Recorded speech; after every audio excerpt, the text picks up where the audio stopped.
Okay. All right. Finally. So,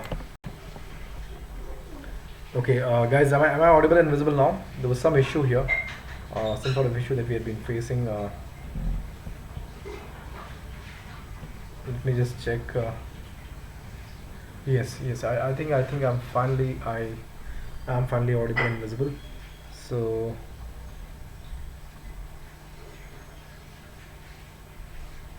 I'm just checking. There seems to have been some sort of problem.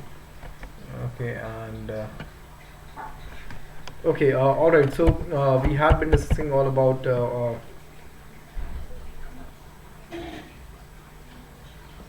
Guys, I'm just gonna check. I'm waiting to check the. Okay, finally I'm audible and visible. So there was some sort of issue. Anyways, no problem. Let's just quickly go back to what we had covered yesterday at the in the 9 p.m. evening session. We talked about para-jumbles, the three parts of a para-jumble: the opener, the intermediate pair, the closer, etc. And after that, we talked about what can be the potential determiners of these three parts of the para-jumble: the opener, again the closer, and intermediate pairs. Post which we moved on to strong and slack pairs scheme about KP. Okay, hello everyone. Sorry for the slight delay. There was some technical issue that I was facing here, so because of which there was some issue here. Okay, there was some delay in joining the session. Uh, so yeah, so we discussed the strong and slack pair yesterday, guys, and now we shall be talking about. After that, we shall now be talking about the LPAC toolkit for para-jumbles. No, we have already talked about the LPAC toolkit, right? Yesterday we talked about the LPAC toolkit as well. Yes, we talked about the LPAC toolkit for para-jumbles. We also talked about the protocol that I expect you guys to follow while solving para-jumbles. And like I think this is where we stopped. This is where we stopped, and where we was supposed to pick up from was from like starting to solve some actual XAT questions, some actual questions that have been asked in XAT, right? And that's exactly what we shall be doing now. We directly move on to some para-jumbles that have been asked in XAT, new XAT exam, and we'll be solving the same. And okay, so there you go. All right, so let's get started, guys. I hope the audio and visual and everything is perfectly clear. So okay, I'm just gonna start with the. Would you guys need some time? You can let me know in the comment section. I can see the comments if in case any of you type it out. How do you want to do it? Would you want to take maybe a minute to solve the para-jumble by yourself, and after that we'll start solving it on the screen, or would you rather, let's say, would you rather just should we just start solving it on the screen right away? Okay, just let me know how would you want it to be. Okay, so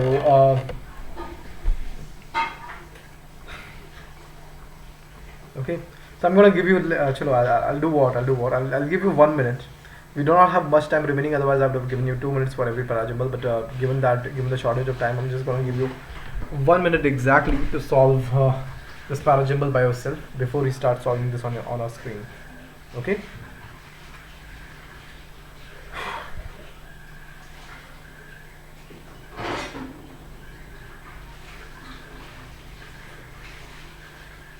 It's 15:16 right now on my in my clock. I'm gonna wait till 15:17 before I start going through this para-jumble for you and solving it.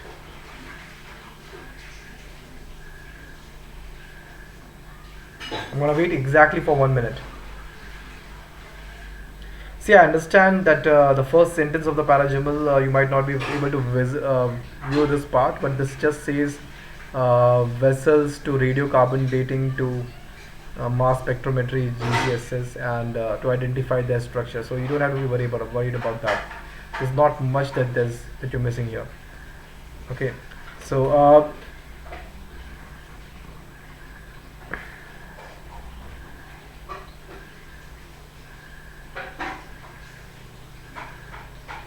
I'm just waiting for the minute to be over, and okay, all right. So it's chalo, it's 15:17. So 1 minute is over. Let's solve this para-jumble for you. Okay. So guys, see, as we discussed earlier, it's a very simple step that we're going to be following here.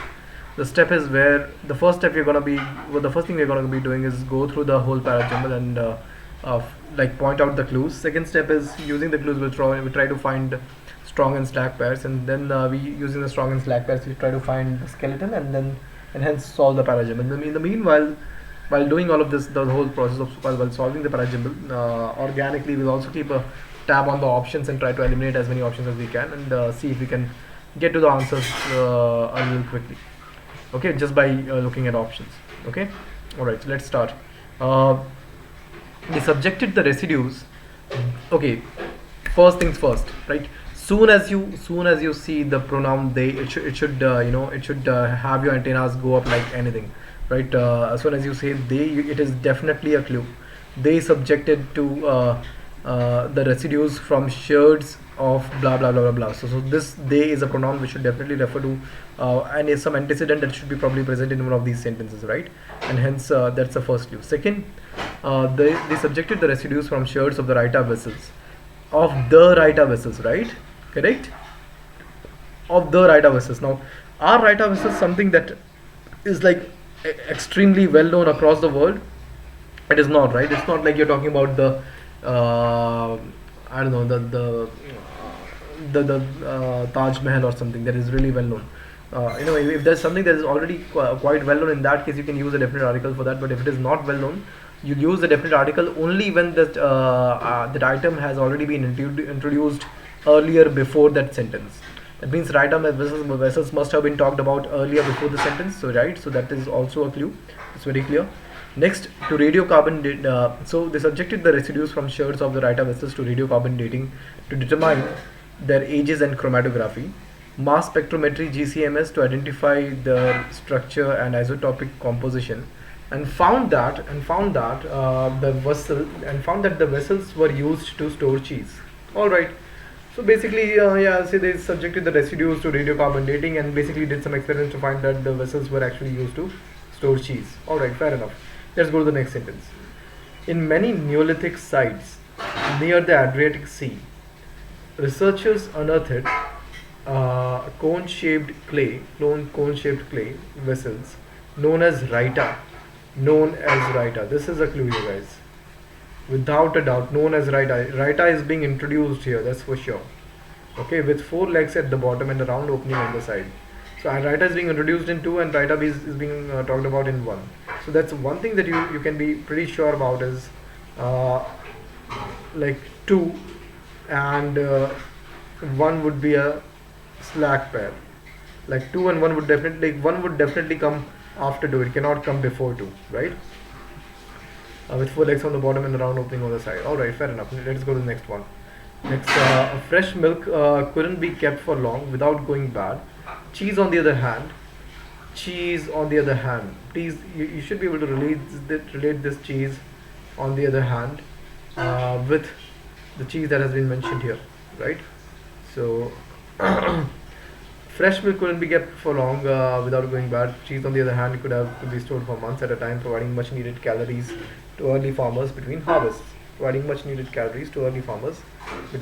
Right? So this cheese definitely is like we were talking about. So in these 3 sentences, the talk is definitely about the Raita vessels and what the Raita vessels were apparently used for in the Neolithic sites in those ages, right? So 2 definitely should come before 1, and we'll talk about the discussion between fresh milk and cheese only after we have talked about see. The discussion can shift to cheese only after the Raita vessels have been discussed. So 2 and 1 make sense, and in 1 you have a change in topic from Raita vessels to cheese, and then 3 carries on the idea, right? So 3 should definitely come. 3 should definitely come after 1. That's for sure. Correct. Next, let's look at question number 4 and sentence number 4 and 5. Okay, archaeologists who used to assume in animals such as cows and goats were mainly used for meat early in their domestication history are thus forced. This is a big clue, guys. This is a very big clue. Are thus forced. Okay, are thus forced. What does it mean? That it's kind of concluding. Right? Are thus forced to admit that humans might have been using animals for dairy quite early in their domestication history. Okay. So excuse me, might have been using animals for dairy quite early in their in their domestication history. So all right, so that this says something, right? So see, using mainly for in the domestication industry, this might have been using for dairy. This use for dairy will obviously come up after the internal issues of using dairy and which dairy to use. Should it be in the form of milk or should it be in the form of cheese, are sorted. Only after that four can follow, right? Only after that four can follow. All right, let's see. If you killed one cow, you eat meat for about a week and until it goes off. But by milking the animals, the farmer would just be spreading the food grain from that animal over several months rather than just 1 week. Okay, so this one is more like something someone might have said.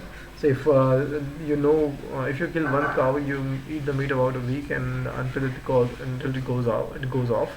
But by milking the animals, the farmer would be spreading the food gain from the animal over several months rather than just 1 week, because the cow can keep giving milk, but the cow cannot keep giving you meat, right? It will give you meat just once when you slaughter it, but not always, right?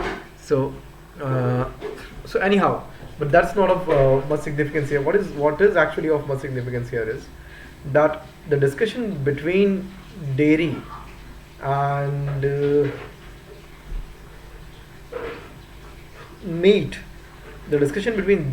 meat, will start only after the discussion between, what do you say, cheese and milk has been cleared, right? That means four should definitely come after one after these, right? Okay, four should definitely come up one after these. So in that case, so definitely in all these scenarios where four is in before any one of these 2, 1, 3, you can simply cancel out. All the scenarios where it is before any one of these 2, 1 or 3. So in this case it is before 3. In this case it is the first one. In this case again it is the first one, and again the first one. You are left with just one answer, which is option D. That is 2, 1, 3 as we figured it out, and 4 and 5 following. Okay. All right. So I hope this is clear. Okay. So that's your answer. Okay. I'll just let me take a different color and mark it for you. Okay. All right. So let's go to the next one, guys. Now.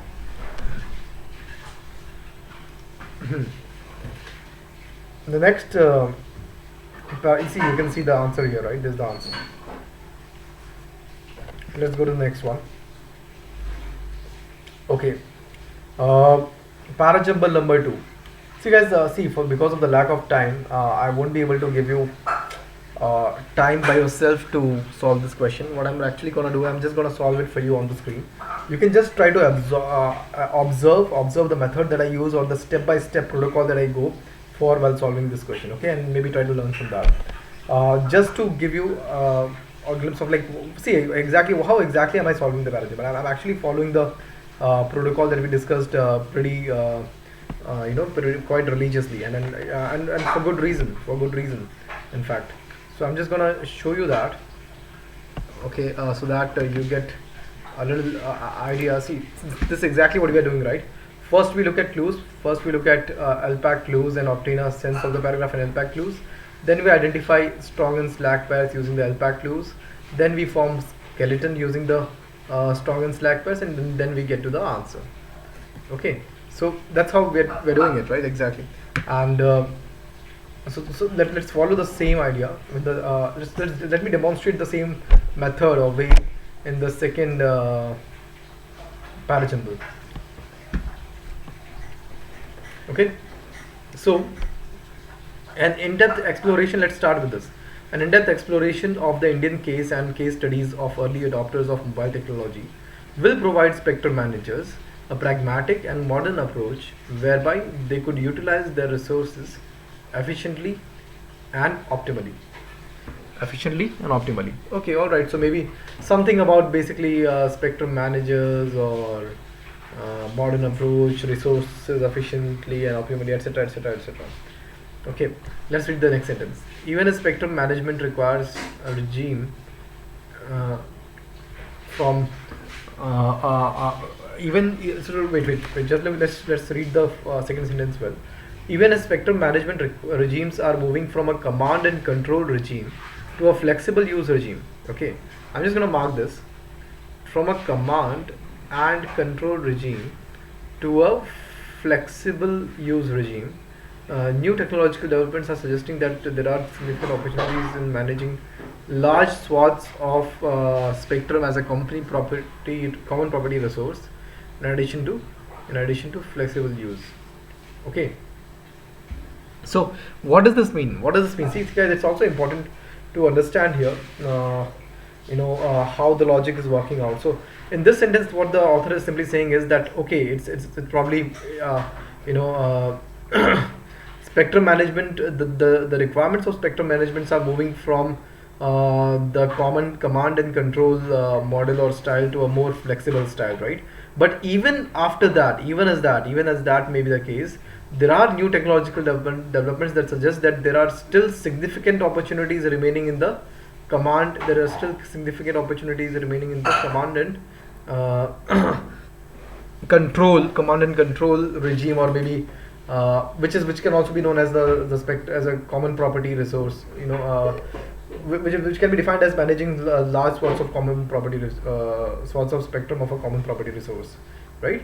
So that's also that should be considered. That logic needs to be followed. Next, political legacies and market realities in different regimes often pose unique challenges for spectrum managers who must negotiate a tricky path to the landscape promised by technological possibility.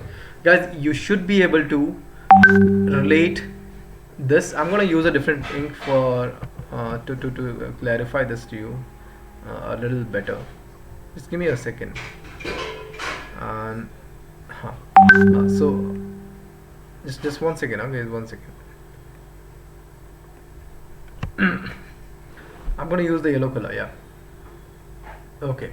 So what I want you to observe here is that the land promised by technological breakthroughs, possibilities, is the land that has been promised in this sentence. This sentence is a sentence that says that in the light of new technological developments, it should actually help in the right. It should actually help. All right. So because this is the sentence that says that even though this old style of controlling the regime is getting outdated, but still the new technologies that have come up, they still make it an attractive option. Okay, and that's exactly what this means, that there's a land promised by technological possibility. Because of new technology, there are still some significant opportunities. So that's about 3. But guys, these 3 sentences, although they gave you some information about the para-jumble, all you really need to solve this para-jumble is none of these sentences. You don't need this, you don't need this, and you don't need this. You'll need only these 2 sentences, and I'll tell you how. Just look at the sentence. What does it say? On the other hand, supply of spectrum is restricted due to competing nature of uses and vested interests of incumbent workers. Well, be that as it may. I'm not really concerned so much about the content, but I am concerned about the structure. Just look at the structure. It says, on the other hand, okay, and then it says supply of spectrum. Okay, so on the other hand, supply, that means the opposite of supply would be what? Can someone tell me in the comment section what will be the opposite of supply in this case? What will be the complement of supply in this case? If someone is saying on the other hand supply is this, that means what is the sentence that they must have used before that? What do you think? They must have used demand, right? Supply is complemented by demand. So the sentence that should come before 4 is this: the demand for the spectrum. Okay, the demand for the spectrum has never been so acute as today's communication, etc., etc., etc. You don't really have to care about that so much, because you have your options here from which you can find your answer. Okay, and if this talks about demand, let me use, and this talks about supply, that means, that definitely means that 5 4 is a strong link. Okay, 5 4 is a strong link, is a strong pair, as you may call it. Okay, strong pair. So in that case, all the options in which the sentence 4 comes before 5 have to be eliminated, can be eliminated very easily, right? They can be eliminated very easily. For example, goes down the drain, 4 5 4 5, these are eliminated, you are left with only these two. Why? Now the question might be that why must we whether we must separate 4 5 5 and 4, or should we keep them together, right? So the answer is very clear. See, the kind of connection that is being made here, the demand, blah blah blah blah blah, on the other hand, supply, etc etc etc. This is very clear. It is very clear and very straightforward that these two sentences have to go together, and I've also mentioned it's a strong pair, right? So obviously this does not make sense.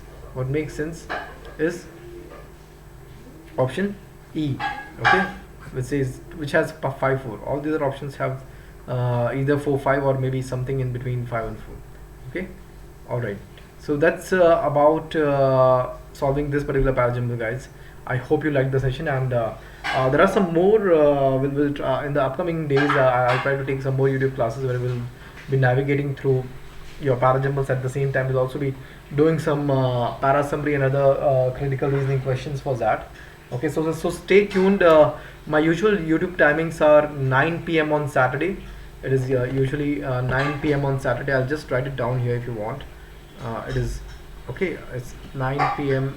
on Saturday, and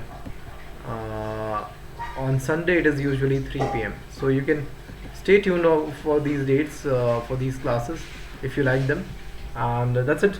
Give a thumbs up, like the video if you happen to if you think you have gained some input from here, if you like the session today. Okay, thanks again, guys. Have a great time ahead. I'll see you in the next session. Thank you so much. I'm gonna sign off now. In case you have any queries, you can definitely let me know. Okay, all right, guys, thank you so much.